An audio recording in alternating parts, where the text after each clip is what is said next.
안녕하세요. 빅머니의 권미란입니다. 어제 그린슈트라는 용어를 알아봤었죠. 지금을 설명하는 딱 좋은 단어가 바로 이 그린슈트이라는 단어가 아닐까 싶습니다. 봄의 새싹이 돋아나듯이 경기가 위기나 침체에서 벗어나면서 회복되는 국면을 얘기하고요. 보시다시피 이렇게 두 가지 갈림길 앞에 놓여있는 국면이 그린슈트입니다. 골든골, 즉 가을 계절에 황금색 열매가 맺히듯이 경기가 성숙하는 단계로 점차 개선되는 방향으로 가는 것으로 가거나 혹은 옐로우 위즈처럼 경기가 회복세를 타다가 알찬 열매가 들어차기도 전에 시들어서 잡초처럼 되어버리는 경제 상황이거나 이 두 가지의 가능성을 내포하고 있는 것이 바로 그린슈트이라는 용어라고 보시면 되겠습니다. 현재 주가를 설명하는 배경 4가지로 알아볼 수 있는데요. 먼저 첫 번째는 실적과 유동성, 두 번째 3월 FOMC와 달러화, 세 번째 중국과 유럽의 경기, 네 번째 종목 장세와 지수의 방향성, 이들을 통해서 매일 움직임을 체크해 보셔야 하는 그러한 국면입니다. 주가는 실적의 거울이라는 주식 격언이 있습니다. 그런데 주가가 상승하거나 하락하는 것들이 꼭 실적으로 귀속되는 것은 아닙니다. 오늘 하나투자증권에서는 글로벌 매크로에 대한 의견을 내면서 주가는 실적이라는 하나의 변수에 의존하는 함수가 아니라 실적과 유동성이라는 두 개의 변수에 함께 움직이는 이 변수 함수라고 분석했습니다. 어떨 때는 기업 실적이 크게 증가하는데도 주가가 그만큼 크게 움직여주지 못할 때가 있고요. 어떨 땐 기업 실적이 별로 증가하지 못하는데도 주가가 크게 상승하는 경우가 나타납니다. 하나투자증권은 이렇게 실적과 주가의 괴리가 발생했을 때 그의 변수, 그 시차나 그 괴리 속에서는 유동성이라는 변수가 영향력을 미칠 때가 많다라고 설명을 하고 있는데요. 실적이 잘 나오더라도 중앙은행이 기준금리를 계속해서 인상하게 되면서 실적이 나빠질 것이라는 걱정이 생긴다면 그만큼 실적만큼 주가가 오르지 못하는 것이고요. 반대로 기업 실적이 나쁘지만 중앙은행에서 유동성을 계속 늘릴 것이라는 신호를 보내준다면 주가가 잘 버티기도 한다라는 것이죠. 기업 실적과 유동성이라는 두 가지 변수를 놓고 기업 실적의 개선과 악화, 유동성의 긴축과 완화 시기를 표시한 그래프를 함께 살펴보겠습니다. 하나투자증권의 자료인데요.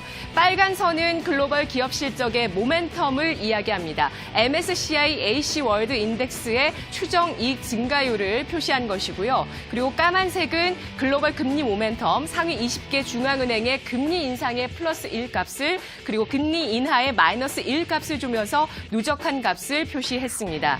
이렇게 현재는 2018년 3월까지 이렇게 기업 실적이 상승하는 국면을 보이다가 3월부터 기업 실적이 하향하는 모습을 보여줬습니다. 이후에도 계속 글로벌 금리 모멘텀을 올라가다가 지난해 12월을 기점으로 해서 긴축이 대세였던 국면에서 동결로 넘어가고 또 올해 초반에는 금리 인하를 한 20개국 중앙은행 가운데 금리 인하를 한 글로벌 중앙은행 한 곳이 출연하게 되면서 이제는 완화 국면으로 가고 있다라고 설명을 하고 있는 것인데요. 이 그래프를 통해서 두 개 함수를 살펴보았을 때 실적이 개선될 때는 유동성 여건이 완화적이거나 혹은 긴축적이거나 상관없이 상승을 했었고 주가 상승률도 사실 완화기이든 긴축기이든 큰 차이는 없었습니다.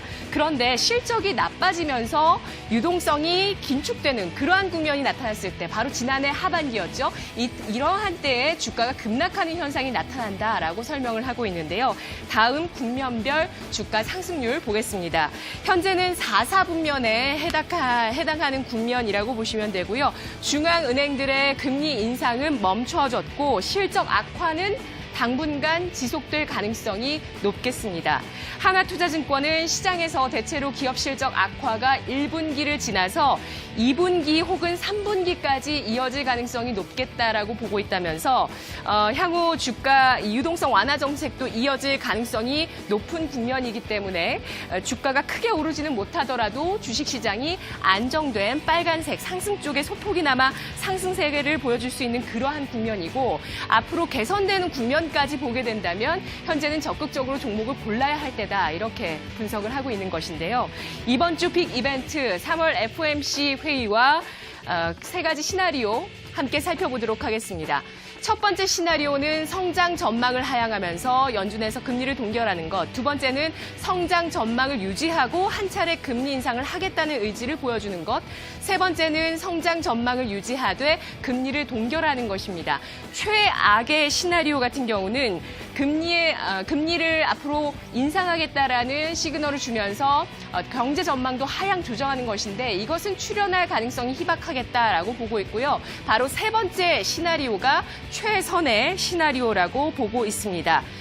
성장 전망을 유지하면서 금리를 동결하는 움직임 3월 FOMC에서 나타나게 된다면 주가는 강한 반등을 보여줄 수 있겠다라고 전망하면서 더불어 달러와 향방에도 영향을 줄 수 있겠다고 내다보고 있습니다. KB증권과 교보증권에서 달러화에 대한 조건식을 이야기하고 있는데요.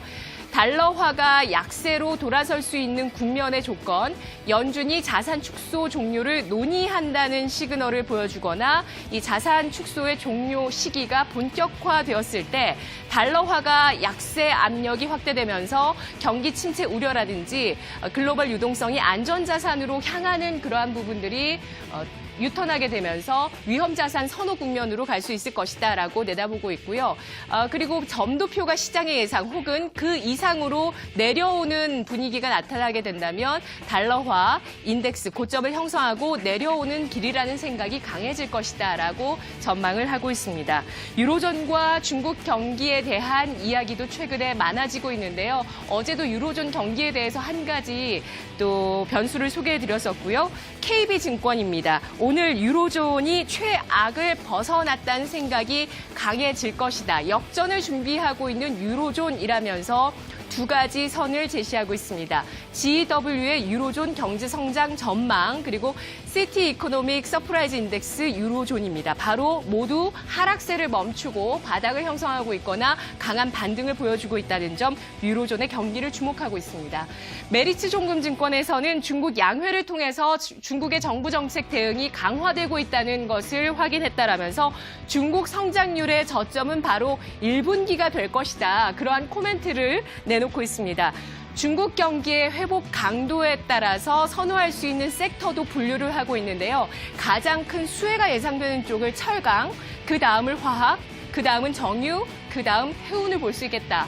이러한 전망을 하고 있는데요. 현재 움직이고 있는 중국의 소비주뿐만 아니라 이렇게 전통적인 중국 경기의 수혜주라고 볼 수 있는 소재와 산업재 쪽의 움직임도 함께 살펴보자라는 오늘 120여 페이지에 달하는 리포트가 나오기도 했습니다. 종목 장세의 유효기간이라는 분석도 나왔는데요. 신한금융투자에서는 종목 장세는 활력과 지루함, 풍요로움과 궁핍함, 이것이 공존하는 야누스, 즉 두 얼굴의 증시 환경이다라면서 지수는 하락하는데 상승하는 종목수가 더 많을 때가 많다라고 현재 구간을 설명하고 있습니다. 중소형주의 강세 국면은 지수 박스권 장세 때 형성되는 때가 많고 이러한 코스피 지수 박스권이 끝나는 시기에 바로 대형주의 반등이 나타날 수 있는데 그것이 바로 종목별 장세의 유효 기간이다라고 판단을 하고 있습니다. 대형주를 자극할 수 있는 매크로 변수의 변화, 즉 중국 경기의 방향성이 좌우되는 부분이 확실화됐을 때 시장은 변곡점을 보여줄 수 있겠다라면서 4월 중순쯤을 예상을 하고 있고요. 미중 무역 협상이 바로 1차적인 관문이 될 것이다라고 보고 있습니다. 경기 개선의 바닥 시그널 보면서 대형주를 잡고 기다리느냐, 아니면 종목별 장세에 적극적으로 대응하느냐, 아니면 갈림길에 놓여 있기 때문에 보수적으로 대응하느냐, 선택은 여러분께 달려 있습니다. 이 시각 주요 경제 뉴스 정유현 아나운서입니다.